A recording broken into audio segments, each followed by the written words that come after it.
Hello everybody and welcome back, or welcome for the first time to Keeping Up with Kait. Y'all, I've been slacking at YouTube. I've been slacking. Hopefully you follow me on Instagram, so I haven't been like too absent, but yeah, the slack is real. So I'm back, and today I wanted to touch on the reason why I have been so absent, because a lot of it has to do with the fact that I gave birth to my daughter Novella, and so the end of the pregnancy was a little bit crazy, and then the birth was crazier. So I've been holding out on doing this birth story, and now here we are. We are almost 3 months after it, and I'm ready to chat about it. So before we get started, I do want to say, like, my energy drink, like, this is going to be a long video. I'm going to try to make it as short as possible, but if you already can't stand my voice right now, you better go ahead and click off, because it's going. I also want to trigger warning here for birth trauma, because it is real. I have friends who have dealt with it, and I dealt with it in a minor degree, from what I feel like, in a minor degree after my birth. So, or my birth story, not my actual birth. I was cool after that one. But I do want to put that as a trigger warning on here, so if that is something that is a trigger for you, you probably don't want to watch the video. So, let's just get started. So, the first thing I want to go over is, after we found out I was pregnant, my husband and I kind of knew what we wanted to do. I mean, we were a little back and forth, but I was pretty set on wanting a home birth. I was really excited about it. Like, I wanted to experience all that birthing a baby has. Like, I didn't want medications. Like, I just wanted to experience it all. Pain and all. I just wanted it. So, I was kind of set on that. But then, like, through more discussion and honestly, through more doctor's appointments, I was having high blood pressure. I was having a lot of issues. I don't want to say complications, because she was healthy the entire time. But I personally was having a really hard pregnancy. And I felt super defeated through a lot of it, because it was so hard. And I was like, why is this so hard? Like, I was really expecting that I was going to knock this out of the park. I was healthy. I was fit. Like, I was like, this is going to be easy. It's not going to be a problem. So, as that progressed, I started to, like, reconsider. And we kind of talked about it, and I was like, you know what? Let's not do a home birth. We're going to have, we plan on having more children. So, I was like, let's just do this in the hospital. It'll be fine. I can still have my wishes met in the hospital. Insert, like, clown emoji here. Wrong. I was so wrong.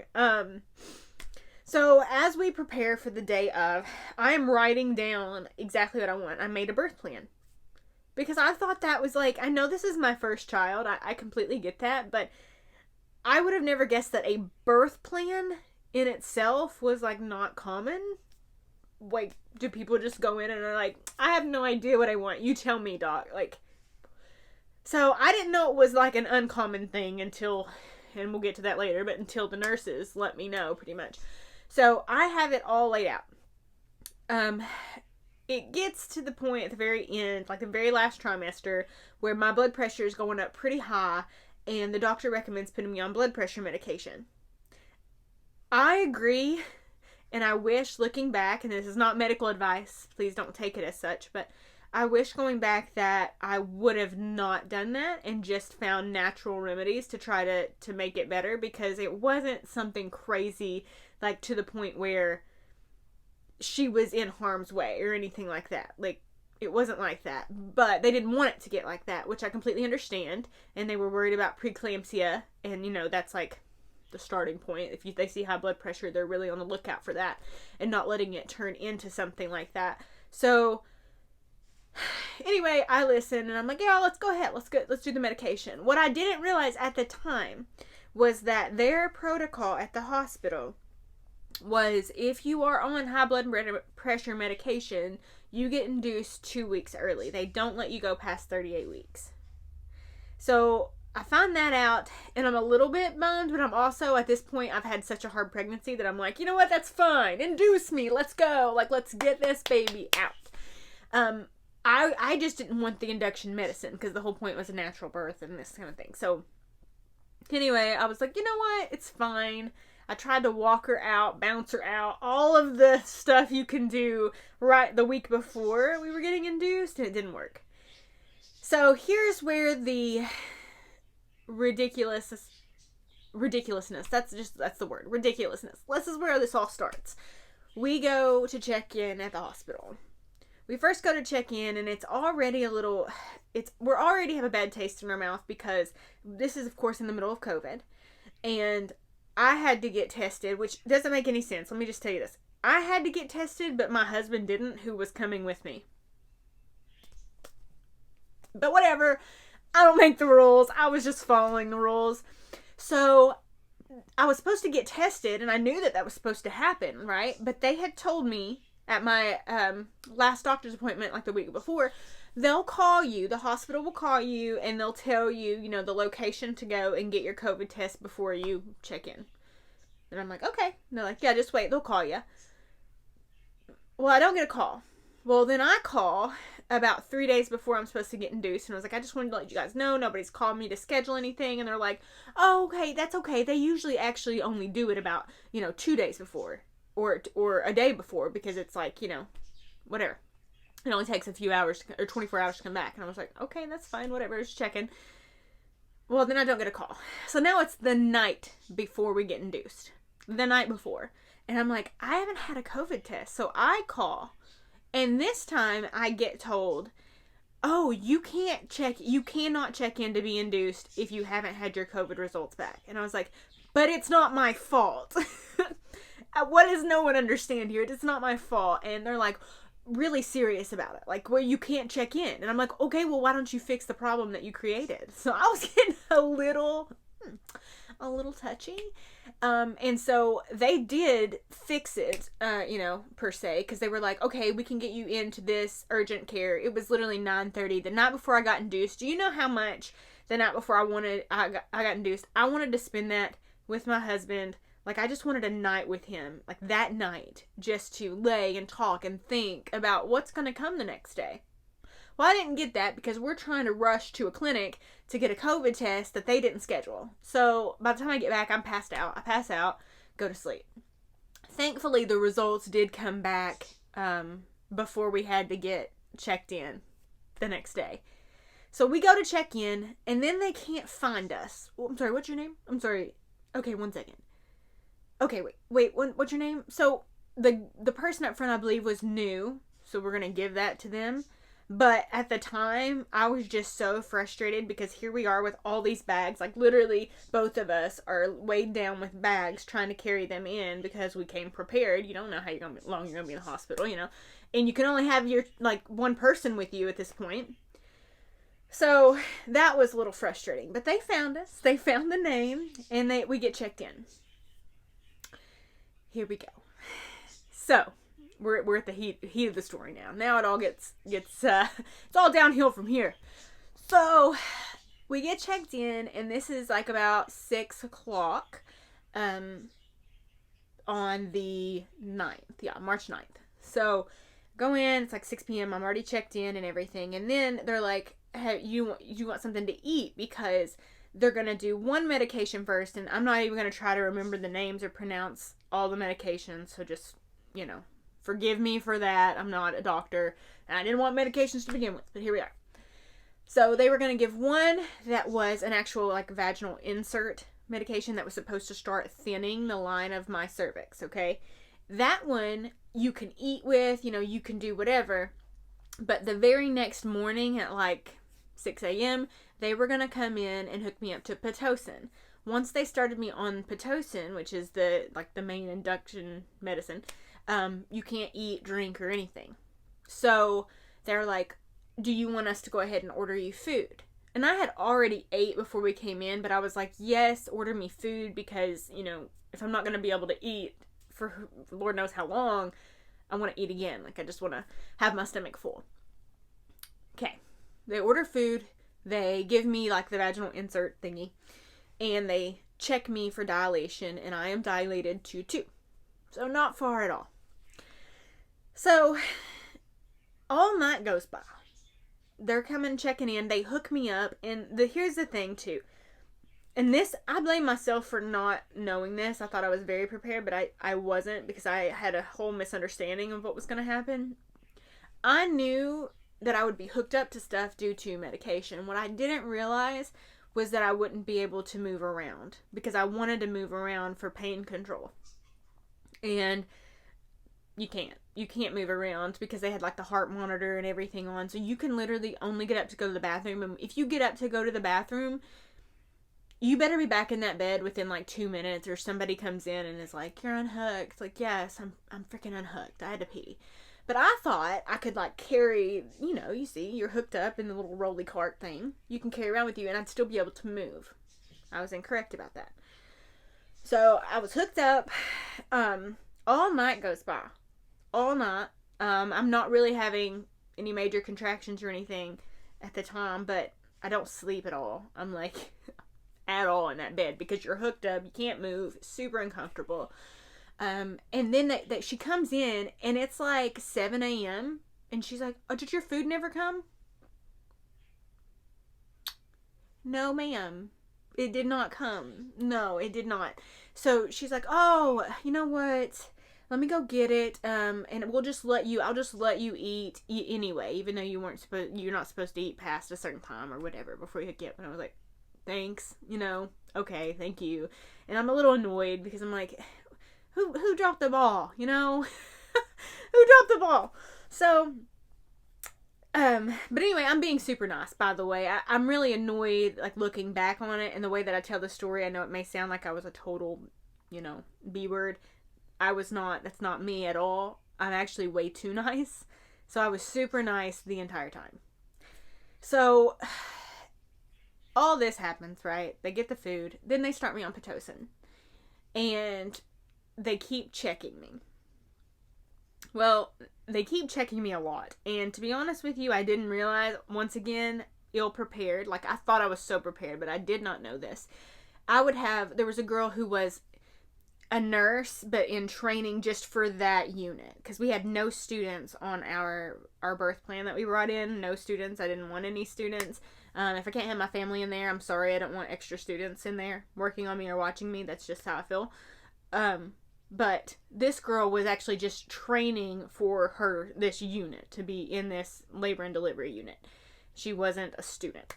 So the main nurse would come in and check my dilation, which was staying pretty constantly at a 2. And then she'd let the other girl check me. Okay. Getting your dilation, your cervix checked, is one of the most painful parts, I think, of all of it. It hurt so bad. But I just let them do it. Like, it feels like, you're raw and they're just tearing your insides out. But I just let them do it.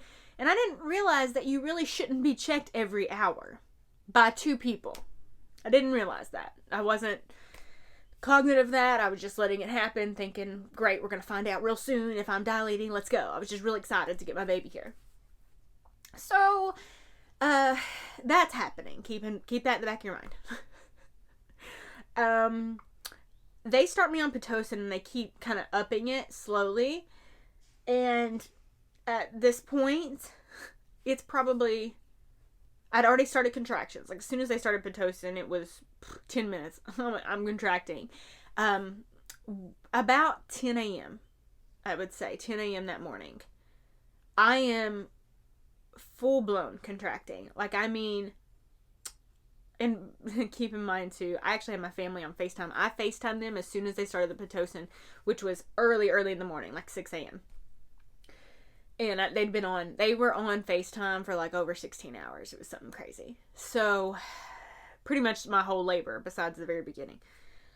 I'm contracting like intense contractions. And I had like read everything, prepared myself for contractions. And yeah, they hurt really bad. But the contractions I was having, like, they actually have a monitor. That's because you're hooked up. That can show you how intense the contractions are. I immediately was having contractions that were hitting the very top of that monitor every time, about 45 seconds to a minute apart. And I was dilated to a 2. Yeah, to a 2. I ended up getting to a 3 in that time, but I was dilating so slowly, and I even asked the nurse at this point. I was like, these don't seem, and I knew that your contractions would hurt worse when you're on Pitocin. That's kind of what everybody says, just to warn you. But I was like, is it gonna be like this? How long is it gonna take? Because I thought this sped everything up, but I didn't realize I'm having contractions that if I had a natural birth, I would be having right before pushing. Like, I should be dilated to a 9 if I'm feeling like this. And they're like, oh no, that's kind of just the Pitocin. And that's what it does. It's probably going to be a while. Your body's really slow to dilate. And I was like, well, there goes my birth plan, because I physically cannot do this. I can handle this pain, but I can't handle it every 45 seconds, for the next 10 to 12 hours. Maybe an hour or two, yeah, let's go, but 10 to 12 hours, there's no way I can mentally get myself ready for that, because I'm now artificially pushed into labor, and that was the issue. So I was like, okay, I didn't want to do this, but I am going to have an epidural. I'm going to have to, because I can't do it. And they're like, okay, whatever, we'll call for it. They call for the epidural, and 2 guys come in. 2 guys. Now, keep in mind, I had no students on my birth plan. But when he walks in, he says out loud, the main fella, the main anesthesiologist, was like, this is so-and-so, and he's going to watch me give your epidural today. I'm dying. Keep in mind, I'm over here dying, right? I'm like, okay, yeah, that sounds great. Let's go. Can we just get it? Okay. So, I'm leaned over. Josh is holding me, and I'm leaned over him, and, it all happens. I can hear the guy, which I am getting a little frustrated in my head, because I'm in a lot of pain, so it's really hard for me to stay still, because you have to stay completely still for the epidural. And I'm struggling to do so because I'm hurting so bad. The contractions just keep coming. And the guy's like walking this guy through it. Like, and then you see here, and then you see here. And I get it. He's learning. I get it. But I'm like, I'm kind of at a point where the learning, just, can you use a mannequin? Because I'm about to die. Like, just, can we do this? So, it all ends. He's done or whatever. And then they leave. And Josh informs me, this is something I didn't know, that the student actually did it. And I'm almost in tears at this point. I'm just so mad that people aren't respecting my wishes. And I'm like, I just had no students on there. Like, and I was nice enough to just say, yeah, like, bring him in to watch. I just, don't work on me. And he did it. So Josh is pretty mad too. And he actually goes out and tells our nurses, that it says no students on our birth plan. And I realized that the anesthesiologists are from a different group, but to me, it was our nurses' responsibility who were in there to make sure that my wishes were met. And they didn't. They dropped the ball on that. So, that happened. But I got the, anesthesia, and this is where, at this point, my anxiety is at an all-time high, because I can't feel my legs. And I know that's part of it, I get it. That's what I wanted. But it's bad. Like, I'm making Josh physically hit one of my legs so that I know that it's there. That's where we're at. And everything's going slow. They're still checking me way too much. They come in, they break my water. They broke my water, actually, this is a little bit earlier. It's before I got the epidural, by the way. But I'm kind of backtracking. They had broke my water then. I'm doing fine, obviously, because I can't really feel the contractions. So we're just sitting. I'm just sitting and waiting. And they're checking me way too much. And then I start hallucinating. So I start shaking uncontrollably. Like, uncontrollably shaking. And the nurse is saying, oh, that's normal in a transition period when you're dilating. And I'm like, okay, well, it doesn't feel normal. My mom's on FaceTime, and she's like, check her sugar. Can you check her sugar? We have that runs in our family. So if you would check her sugar, and they're like, well, there's no order for it. Just check my sugar, And then my mom eventually got really salty and was like, check her sugar. Like, check it now. And so they check it, and it is quite low. Quite low. So she's immediately like, you know what, let me get you some juice. Let me try to get your sugar back up. That probably was causing the shaking. So she gets me some juice, and it does help. And then the hallucinations start. I started shaking again. At one point, it's funny looking back on it. It's kind of scary that this was happening in the moment. But at one point, I thought I had a squirrel tail. Legitimately thought I had a squirrel tail, and was telling my mom on FaceTime that I couldn't get it out of the way so that I could give birth to my baby. I couldn't get the squirrel tail. I remember at one point thinking that the nurses were trying to steal my baby, and I wanted to make sure that Josh knew that that couldn't happen, that he needed to watch the nurses because they were going to try to steal my baby. And these are all hallucinations happening, like, again and again. And again, they just crack it up to, this is the transition period and whatever. So this is hours of this. And I start shaking so uncontrollably again that I'm crying. I mean, it's getting really bad. My anxiety is really high. And my mom again was like, you've got to just check her sugar again because it's probably plummeting. Like, check it again. Again, they give us a hard time. Again. But eventually, when you get rude with them, they'll do it. So she checks my sugar, and it plummeted. She checks my temperature, and because of it, they were like checking your temperature every, I think it was like 15 or 30 minutes. They would check my temperature. So within that time, my temperature had just shot up. I was like 101.7 then. And it was normal just a few minutes prior. So then my baby's heart rate's going all over the place. It's dropping and coming up and dropping and coming up. And so they call the doctor in, and the doctor comes in and says, this sometimes happens when, we break your water and you're sitting here all day or whatever. Infection sometimes sits in. You have acquired an infection. The baby's not reacting well to it because her heart rate's going up and down, and we really need to do an emergency C-section. At this point, I'm beyond exhausted, and I'm just a mess. I just start bawling, and I'm like, this isn't what I wanted at all. I wanted my baby to be safe, but none of this is what I wanted. So I go back for the C-section. I'll just kind of skip over that a little bit. I mean, it is what it is. Josh took a video of a lot of it, not the actual C-section, but of me, and I was a mess. I was really a mess. When they bring her out at first, I know in my heart, in like mother's instinct, something was more wrong than they told me. Because they brought her out, she wasn't crying. They showed her to me, and I watched a lot of C-sections and prepared, just in case something happens. I watched a ton. They showed her to me for like not even a half a second, like, and then like, or doing something that we can't see. Finally, she cries, and everything's okay. But it's like, I knew in that moment, you can't convince me otherwise. I knew in that moment that they were in a rush for a big reason. Like, they made it seem less serious to me than it was. Like, I just knew. So she comes out, and she is okay. She has to go straight to the NICU. And that breaks me, because that's my baby. I've been waiting to meet this baby, and they rush her away from me. Then I get to, keep in mind, I can still feel, by the way, I didn't get a spinal. I only had the epidural because it was an emergency C-section. So I could still feel that. That was fun. It wasn't like super painful feeling, but yeah, you try to feel people pretty much yanking your insides out. It's a little weird. So they get me to the recovery room, and this is where I have a lot of issues. I'm not going to name drop the nurses, but I did send a letter in with their names on it. So let's just keep it at that.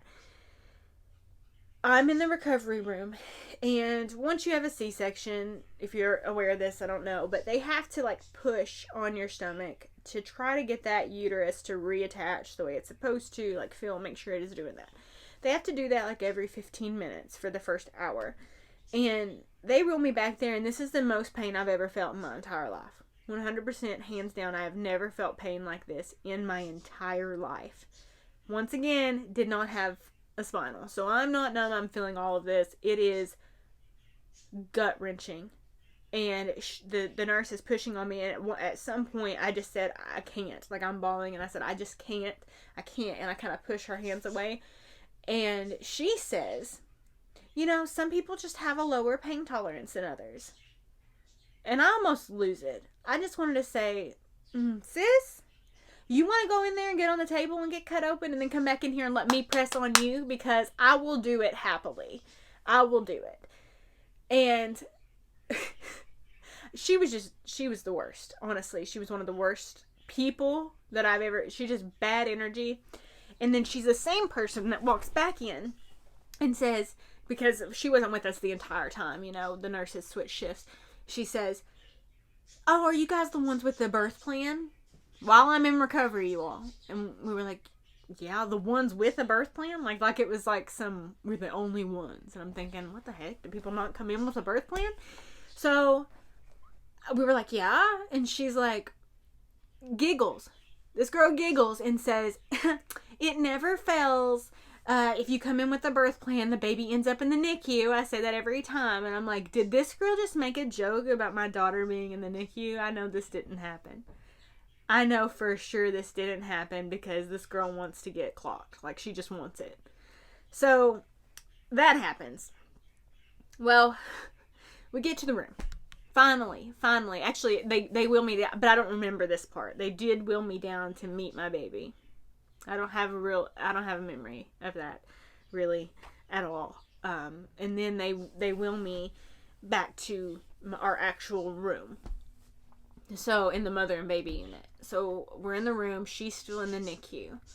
And the next morning, so I did want to breastfeed. They had already told me that they'd had to supplement her with formula.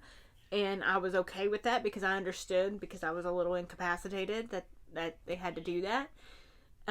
But I wanted to breastfeed. So, they come in. It's like 7 the next morning. She was born at 9:21. And they come in and they're like, you want to go breastfeed, the baby? And I'm like, yes, I do.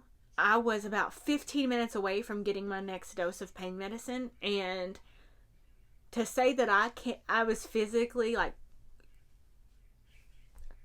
pain. Pain is the word. I was miserable. And I actually said to them, I said, is it okay if I either wait 15 minutes to get the next dose of pain medicine, or am I allowed to have it just a little bit sooner so that I can physically like get down there? Even though they were wheeling me, moving from the bed to the wheelchair was just rocking my world, the idea of it. And this nurse looks at me and is like, your baby's hungry. She's hungry. She hasn't eaten in a few hours. She's very hungry. You have to feed your baby. As if I was saying, I don't want to feed my baby. I would rather my baby be hungry. It's like I couldn't be honest with the amount of pain that I was feeling without being judged by them. So then I'm like, okay, I'm bawling. I mean, physically just like shaking, bawling so hard. I'm in the wheelchair. They wheel me out. They stop at this little computer station to, I guess, put in what's going on, that I'm going to the NICU or whatever it is. And when they do that, these nurses who are new, who haven't met me yet, who have already judged me, look on there and they go, oh. One looks at the other and says, she didn't have a spinal. She had an emergency C-section. And the other goes, oh my gosh, that's why you're in so much pain. We should probably switch your pain medicine now. Okay, sis, thanks. That would be really great if you could care for me correctly. That would be awesome. And then if you could take your attitude elsewhere and stop judging your patients, that would be cool too. So, all that happens. They wheel me down there. I get to meet my baby. Then, the NICU doctor, who I loved, he comes up and my baby is good. He's like, look, the infection did not pass to your baby, which is great. We did run antibiotics and all this stuff. But she can come back up with you if you want her to. And then he says, because of the surgery you had, it may be best to just think of the NICU as expensive babysitting and let her stay one more night so that you can truly heal. And we're like, oh, okay, well, I get that. That makes sense. Yeah. Yeah. Because I'm still like just incapacitated. I'm bad off. And he's like, yeah, so that's good. She's doing great. And we're like, okay, great. So I'll just go down. The thing was every 2 hours that the nurses would have to come get me, wheel me down, I'd breastfeed, and then wheel me back. But she would stay there in between those 2 hours. Well, then about 4 hours later, a new nurse clocks in. She comes in and she's like, it's really best for your baby to be by your side. We see the best results when they're actually in the room with you, contradicting what the doctor had just said. And she's like talking us out of it. And so we're just listening because we truly don't know. We're just trying to do what's best for everybody at that point, for me and the baby. And we're like, oh, okay, yeah, I mean, she can come to the room. We were just listening to what the doctor said. And she's like, no, it's really best. Okay, so the baby comes back.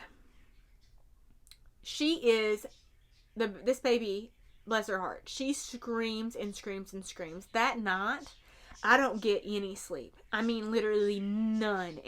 And keep in mind, I am post-surgery. I'm not healing because I'm not sleeping. She is not sleeping at all. I can't figure out how to get her to sleep. And she's so upset. She's acting like she's in pain. The next morning, that same nurse is on duty, and she comes in, and Josh is like, look, why would anybody tell it? Like, she screamed all night, what's going on? And he said, could it be the antibiotics? And she goes, no, it wouldn't be that. And he said, do you mean you don't think it could hurt her stomach? And then this nurse goes, well, I mean, it does hurt our stomachs. Antibiotics hurt our stomachs, so, I mean, yeah, it could hurt her stomach. Okay, so that's what's happening. All right, good to know. My baby's having a tummy ache. All right. And he's like, why would you tell us to put her in here? She hasn't slept at all. I can't breastfeed, so I can't do that for her. And then, she's going to be up no matter what, even if I'm holding the baby, because she's screaming all night. So my wife's not healing. Why did you do this? Why did you tell us this was best? And she was just like, oh, you're first time parents, she literally says, you had like 8 months to prepare for this. If I wasn't physically like incapable of arguing at that point, I can promise you I would have came out of my bed, really. Because who says that? It does not matter that we are first time parents. We are prepared. What we're not prepared for is for all of you guys to drop the ball, be judgy, be rude, and make our experience miserable, and then not know what you're talking about half of the time. So Josh kind of says that to her, and she's like, oh, well, then she tries to backtrack and try to figure stuff out. And I'm just like, and then Josh said, okay, look, can we check her back into the NICU so that she can heal, she can rest, or at least get, a few hours of sleep here so that her body can start to heal so we can go home. And she's like, no, you can't check back in, but maybe we can watch her for just a couple hours at the nursing station. Like, oh, thanks, girl, you're so helpful. So that happened. I mean, I'm miserable. I'm so ready to go home. I was so miserable in that hospital. I've never been so mad and felt so judged and uncared for in my entire life. And then another nurse came in and made the same joke about the baby ending up in the NICU because we had a birth plan. That was fun. Again. And then about 10 times, and this is not an exaggeration, like I promise you, about 10 times, multiple nurses would come in and ask us again who our pediatrician was. So they're either not charting their stuff, they're not communicating, and I didn't have an issue with the doctors. I just want to make that super clear. It was the nursing staff. And also, I have friends that are nurses, by the way. Like, I have a lot of family members that are nurses that are amazing. But this whole group of nurses, we didn't have one that I would have, like, praised on high. I had one nurse that I would have, who prayed with me right before the C-section, but she was like an OR nurse. I didn't have her as a nurse. She was just there to help with the C-section, and she was wonderful. I truly think she was an angel. I was praying right before her, and I didn't realize I was praying out loud, and she actually came over and grabbed my hand and continued to pray with me, and yeah. So she was a blessing. She was an angel, and she is the only one. The whole thing was miserable. that's kind of the end of the birth story. I mean, there's a lot more to it that happened in between all of that, but that's kind of like the wrap up of it. Next time will be 100% different. I'm not going to give any medical advice, but I truly think if your pregnancy is going smoothly and avoiding the hospital is something that you want to do, you should make plans to try to do that, whether it's a birthing center or an at-home birth, because we were 100%, I lost all respect for hospital environments when it comes to the mother and child unit or the labor and delivery unit. I just lost all respect for it. I'm thankful for nurses and I'm thankful for doctors, but the way that we were treated, not okay. And the fact that I was so miserable the entire time, and I had my wishes spelled out for them on a platter so it would be super duper easy. I literally printed them off so everybody could have a copy, and then instead of them just trying to make my wishes happen, they make fun of me. Yeah, I have an issue with that. So anyway, there's my traumatic birth experience. The healing process was awful as well, but I was just glad to be home. And I'm so thankful for my family. I truly feel like my family could have taken better care of me in that hospital than any of those nurses who have their big college degree could have done. So, anyway, that's my birth story. I'm sorry it took so long. I knew this video was going to be long because it's such a long story. I will gladly take questions. If you have questions, you can drop them in the comments. If not, if you would rather go to my Instagram, do that, because I'll probably answer extra questions in my Instagram, like on my stories or something for everybody. But thank you for tuning in. Hopefully I'll be back more often. I love you guys, and yay for having a baby. Bye.